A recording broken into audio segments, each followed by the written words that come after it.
Malaya nga ba tayong totoo o bihag pa rin? Ano nga ba ang kalayaang sinasabi natin? Oo nga tayo ay malayang nakagagawa ng sa kung ano ang gusto nating gawin sa buhay. Malaya tayong nakapipili ng ating kahit nakakainin, ng ating pupuntahan. Bagamat minsan ay napipili tayong sumunod sa mga ipinagagawa sa atin ng trabaho o kahit ng sa mga utos ng doktor na nangangalaga sa atin, na kahit nga ayaw natin ng gamot ay napipilitan tayong tanggapin ito. Ngunit sa lahat ng mga ito ay nasa atin pa rin ang kalayaang magpasya kung susunod sa kanila o hindi, dahil malaya nga tayo. Pero napapansin ba natin, kapatid, na kapag simbahan na ang nangunguto sa atin, parang napakahirap na hindi gawin. Lalo na't nasanay na tayong sumunod na lang. Natatakot kasi tayo na sumuway sa mga utos simbahan, pagkat yun ay parang takot na rin natin sa Diyos. Natatakot ang karamihan sapagkat naniniwala na kapag napahiwalay sa simbahan, ay parang siya na ring pagkakahiwalay nila sa Diyos, na pinaniniwala ang kamatayan rin ng kaluluwa. Kamatayang magdadala raw sa impyerno. Sa totoo lang, para kasing simbahan na ang dinidiyos ng marami sa atin, na sa bawat utos na ritual na kanilang ipinagagawa, parang sa atin ay nagpapabanal na ang pakiramdam ng marami na naglalapit sa kanila sa Diyos. Hindi ba't sa ganito, kung iisiping mabuti, nasaan ang kalayaan roon? Na kahit sumalungat sa mga nakikitang kamalian na, hindi magawa dahil sa takot. Kung hindi man takot, dahil sa nahihiya na mabati at mapuna ng mga kasamahan sa simbahan, sapagkat pinagbabawalan nga. Kadalasang mas napipilitan pa sapagkat ayaw na masabi ng iba na mali ang kanyang nasamahang relihiyon o paniniwala. Hindi nga siya makapagbukas ng para sa paglilinaw man lang. Ayaw na niyang kahit magtanong sa iba sapagkat nakatali na ang pag-iisip sa sinasamahan. Siya na mismo sa kanyang kaisipan ang nagtatanggol sa tinanggap na aral at doktrina mula sa kanyang simbahan, lalo na't napagkalooban na siya ng katungkulan. Napakalayo sa tunay na kalayaang ipinagkaloob na ng Diyos sa ating lahat. Mahigit 2,000 taon na nang ito ay ipatupad. Ito ay ang kalayaan mula sa mga utos at ritual na sa katotohanan ay naglalayo pala sa tao mula sa tunay na kabanalang hinihingi ng Diyos. Mga kautosang puno ng pang-ibabaw at pansariling pakinabang lang ng mga taong nagpapatakbo ng simbahan. Oo nga't marami rin sa kanila ay walang malay na nagpapatupad pa ng mga ito. Malinis man ang hangarin ng iba sa kanila, hindi naman nila namamalaya ng kanilang labis na pagpanig sa mga tradisyon at ritual pangsimbahan na kadalasan ay gawa-gawa lang ng tao, kaysa sa Diyos na dapat na inuunang totoo. Kanilang walang malay na ginagamit ang mga kaganapang natupad na ng Diyos upang masabi pa rin na hindi pa nagaganap na lubos, na nang sa gayon ay maipagpatuloy pa raw nila ang inaakala nilang ibinigay pa rin ngayon sa kanilang katungkulan. Samantalang katotohanan na kung tatanggapin nila ang lahat-lahat ng mga ginawang lubos ng Diyos, mapatutunayan nila na sa katotohanan ay wala nang pangangailangan pa ng mga simbahan sa kanilang mga ipinagagawa. Mga simbahang iba't iba pa ng paniniwala, iba't iba ng hinihingi, iba-iba ng kapangyarihang ipinatutupad, malayo sa tunay na kalayaang ipinagkaloob na sa lahat more than 2,000 years ago. Iyon ay ang bagong kasunduan sa pangalan ng Panginoong Hesus na anak ng kaisa-isang tunay na Diyos. Ang Panginoong dapat na naghahari na sa buhay ng lahat. Wala nang iba kundi ang utos niyang pag-ibig, ang paggawa ng tao sa kabutihan. Ito ang kanyang New Covenant para sa walang hanggang panahon. Isang kalayaang tunay na kaloob sa lahat, pagkat nakaukit na sa bawat puso ng tao ang hinihingi niyang paggawa ng kabutihan. Sa mahaba ng panahon ay inakala ng tao, mula pa noon sa Israel, na ang mga kautusan ni Moses ang siyang maglalapit at magpapabanal sa kanila sa harapan ng Diyos. Ngunit dahil na rin sa hindi nila pagtupad sa mga batas na sadyang ibinigay sa kanila ng Diyos sa pamamagitan ng mga propeta, ay napahiwalay silang lalo sa Kanya. Sa dahilang hindi nila natanggap ang tunay na layunin ng mga batas na mailayo sila sa paggawa ng masama sa kapwa. At dahil sa hindi nila pagsunod na buo sa layunin nito, ay naging mabagsik rin sila sa mga hindi nakasusunod, kaya't naging mapagparusa naman. Naiwala nila ang dapat na pagpapatawad. Patunay muli ang sinalita ni Jesus noon sa kanila patungkol rito. Matthew 22, verse 37 to 40. And he said to him, You shall love the Lord your God with all your heart, and with all your soul, and with all your mind. This is the great and foremost commandment. The second is like it. You shall love your neighbor as yourself. Kaya sinabing, On these two commandments depend the whole law and the prophets. kaya sa pagdating ng Panginoon sa kanila, kinakailangan na tuparin niya ang kautusan upang mapalitan ng bago. Sapagkat ang hinihingi ng kautusan ni Moses ay ang pagbabayad rin sa kasalanan. Dahil sa ang lahat ay naging makasalanan na nagmula sa isang kasalanan ng unang Adam. Kinakailangan na sa pamamagitan ng bagong Adam, si Jesus, ay malinis rin ang lahat sa pamamagitan naman ng isa ring gawa ng kabutihan. Ito ay ang pag-aalay ng kanyang dugo na minsan lang na ginawa para sa lahat ng panahon. Romans 5:18. So then as through one transgression, Ang kasalanan ni Adam. there resulted condemnation to all men, even so through one act of righteousness, Ang pag-aalay ng dugo ni Jesus. there resulted justification of life to all men. Minsan lang para na sa habang panahon. For by one offering he has perfected for all time those who are sanctified. Kaya naman sa panahon ng pagdating ng Panginoong Hesus, ay kinakailangan naman ang mga pagpapatunay na sila noon ay naniniwala sa lahat ng mga pangako ring tutuparin noon sa henerasyong iyon. Katulad ng sa mga pagbabautismo upang ipakilala ang nalalapit na noong paglilinis ni Jesus sa kasalanan ng buong Israel, pati na sa mga hintil na noon ay kabilang rin sa pangako. Silang mga hintil na itinuring na hindi mga anak ng Diyos ay magiging anak rin ng kataas-taasang Diyos.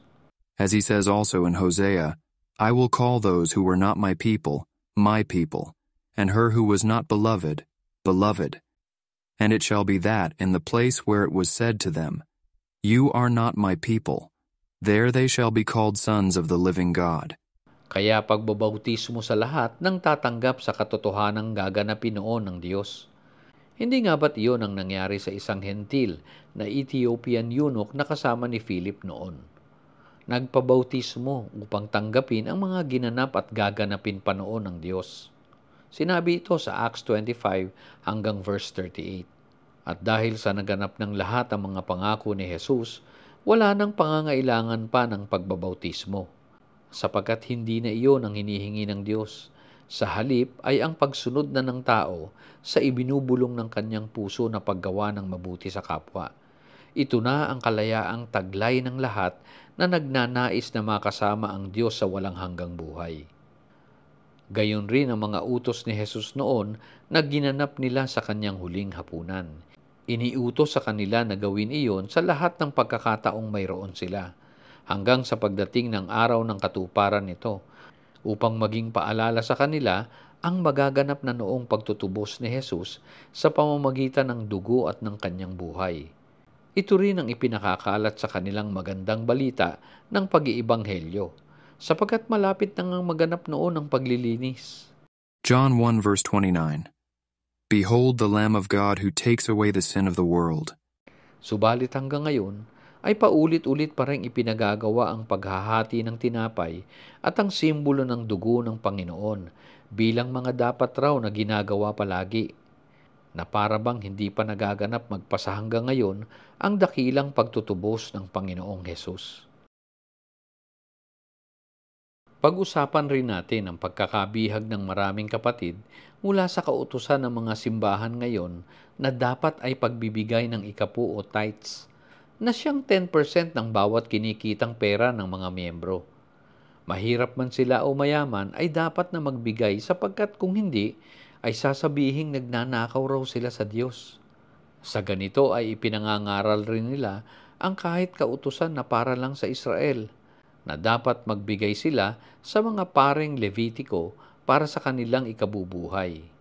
Hindi pa nga pera, kundi mga ani mula sa mga pagkain at pananim. Paanong silang simbahan ngayon na pera pa ang gustong hinihingi? Minsan nga ay pananakot ring ginagamit ng mga pastor ang kwento nila Ananias at Safira na nang dahil sa pera ay nagsinungaling sila sa Espiritu ng Diyos kaya't biglaang ikinamatay nila. Sapagkat hindi naging totoo sila sa dapat na wastong halaga ng ibinigay na pera sa mga tao. Naisip ba natin na kung ito ay nagaganap pa rin ngayon, abay marami na ang dapat na biglang bumabagsak na lang at nagkakamatay. Hindi lang ang mga miyembrong gumagawa nito, kundi lalo na ang mga pastor at mga ngaral na hindi umaaming yumaman na rin o kahit nabuhay na sa karangyaan dahil sa pagkalakal nila gamit ang salita ng Diyos. At nang maganap na ng Panginoon ang pagtutubos, sila ay pinagbili na naman ng mga apostol ng para sa pagtitipon at pag-awit ng mga salmo, upang maipaalala naman sa kanila ang malapit na noong paghuhukom sa bayan ng Jerusalem. Sinabi nga ito ni Jesus sa kanila na magaganap ng lahat ng ito sa henerasyong iyon, bilang katuparan ng lahat-lahat ng hula ng mga propeta. Sinabi ito sa Matthew 24, na maging masunurin sila sa lahat ng mga ipinagbibilin, sapagkat malapit na nga noon ang oras ng pangako at paghuhukom ng Panginoon. Pero hanggang ngayon ay ginagawa pa rin ng mga ito bilang ritual at programa ng mga simbahan para sa kanilang worship service, pagkat utos rin daw sa kanila. Ang mga awitin nilang kumikiliti sa kanilang damdamin, imbis na salita ng pagpapaalala sa utos ng Diyos na pagmamahal sa kapwa. Kadalasan nga ay ginagawa pa sa napakaluhong paraan. Sapagkat para sa kanila ay hindi pa nagaganap ng lubos ang pangako ni Jesus na pagbabalik. Dahil na rin sa kanilang aral na si Jesus bilang Panginoon ay magbabalik pa sa katawan. Salungat sa katotohanan ang Panginoon ay nagbalik na noon, hindi sa katawan, kundi sa katotohanan ng kaparaanan ng Diyos. Ang paghuhukom na iginawad noon sa Jerusalem, at gayon rin ang katuparan ng pangakong pagkabuhay nila sa pamamagitan ng pagtatapos ng Old Covenant Age. Ito ang pagkasira ng templo, na siyang simbolo ng pagkakabihag ng Israel sa kasalanan, ang pagpapatupad ng mga batas ni Moses. Kaya't pagkabuhay na muli ang nakamit nilang paglaya mula sa mga batas. Napakarami pang mga ritual na hinihingi at ipinatutupad ang mga simbahan ngayon. Lahat ng mga ito ay wala ng halaga at silbi sa harapan ng Diyos kung naniniwala tayong tinupad na niyang lahat ang mga pangako. Bakit nga ba ayaw nilang tanggapin ang katotohanan ito na malinaw namang inilalahad ng Biblia? Kung tutuusin nga hindi naman mga pastor at miyembro ng mga simbahan ngayon ang mga tunay na kausap noon sa kwento ng Biblia. Kaya napakalaking kamalian ang angkinin ang mga ito upang sabihin na tayo ngayon ang pinag-usapan nila noon. Ito ay mga liham sa kanila, mga utos at panuntunan. Sila ang mga nag-uusap, sila ang pinangakuan noon, kaya't sila rin ang nakatanggap ng mga pangako. Kaya ano naman ba ang para sa atin? Hindi ba tayo na ang katuparan ng mga pangako? Na sa ating kahit mga hintil ay ang karapatan ng tumawag sa Amang Diyos bilang kanyang mga anak na totoo. Hindi nabihag pa ng kahit anong tradisyon at mga ritual ng tao, kundi nasa atin na ang kalayaang makasunod na totoo sa Panginoon. Tayo ng lahat ngayon sa ating sarili ay may kaalaman na ng mga dapat na gagawin sa kabutihan. Ito ang naitanim na sa puso ng bawat isa, ang pagpili na gawin ang sa tama o mali. Romans 2 verse 14 to 15. For when Gentiles who do not have the law do instinctively the things of the law, these, not having the law, are a law to themselves, in that they show the work of the law written in their hearts, their conscience bearing witness, and their thoughts alternately accusing or else defending them. Patunay ang naipasulat noon ng Espiritu ng Diyos sa mga apostol. Hebrews 8 verse 6 to 13. But now he has obtained a more excellent ministry, by as much as he is also the mediator of a better covenant, which has been enacted on better promises. For if that first covenant had been faultless, there would have been no occasion sought for a second. For finding fault with them, he says, Behold, days are coming, says the Lord, At dumating na nga noon pa, when I will effect a new covenant with the house of Israel and with the house of Judah, not like the covenant which I made with their fathers, on the day when I took them by the hand to lead them out of the land of Egypt, for they did not continue in my covenant, and I did not care for them, says the Lord. For this is the covenant that I will make with the house of Israel after those days, says the Lord. I will put my laws into their minds, and I will write them on their hearts. And I will be their God, and they shall be my people. And they shall not teach everyone his fellow citizen, and everyone his brother, saying, Know the Lord, for all will know me, from the least to the greatest of them.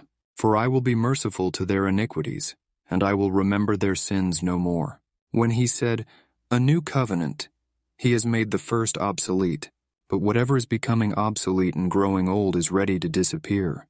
sapagkat sa lahat ng ito ay ang sa atin ang kaalaman para sa pag-ibig, ang paggawa sa kabutihan na siyang pinakamahalaga sa lahat.